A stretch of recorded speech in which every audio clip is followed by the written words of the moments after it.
হায় হায় হায় হায়, আয় আল্লাহ তুমি আমাকে তৌফিক দাও, আমি উম্মতকে আল্লাহ চিনাই আর রসুল চিনাই। আমি যদি আমার জাতিকে রসুল চিনাইতে পারতাম, আল্লাহ চিনাইতে পারতাম, আল্লাহ যদি আমাকে জাদু দিত, আপনারা দোয়া করেন, আমার মন চায় আমার সমাজের যুবকের বুক ফাইরা আমি আল্লাহ ঢুকায়া দিই, যাতে যুবক আল্লাহর জন্য পাগল হয়। সারা দিনে একবার হইল মন খুইলা চিৎকার দিয়া বলে আল্লাহ। আল্লাহ যদি বলে এত জোরে ডাকলি, তো যুবক জবাব দিল তুমি আমাকে ভালোবাসো, আমি একটু না বাসলে কি করে হয়, আমিও তোমাকে ভালোবাসা একবার আল্লাহ বললাম।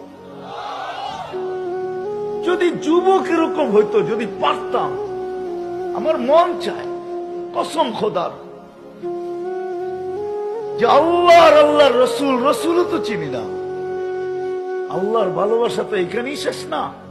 সারা দুনিয়ার মাদের মমতা এক জায়গায় করলে যতটুক না হবে, এর চেয়ে 70 গুণ বেশি আল্লাহ প্রত্যেক বন্দাকে ভালোবাসে।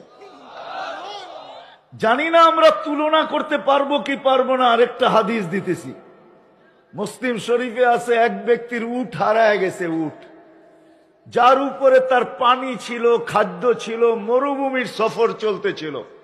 আপনারা সাহারা মরুভূমি দেখেন তো নাই, এর জন্য মনে হয় আপনাদেরকে আমি বুঝাইতে পারবো না, কারণ আল্লাহ আমাকে সাহারা মরুভূমি 3 বার দেখাইছে। আমি 2 বার গেছি 2 বার গেছি মরক্কো, 1 বার গেছি টিউনিসিয়া, 1 বার গেছি মরিতানিয়া। যেটা সাহারা মরুভূমি এই 4-5টা দেশ ঘেরা, টিউনিসিয়া, জাজায়ের,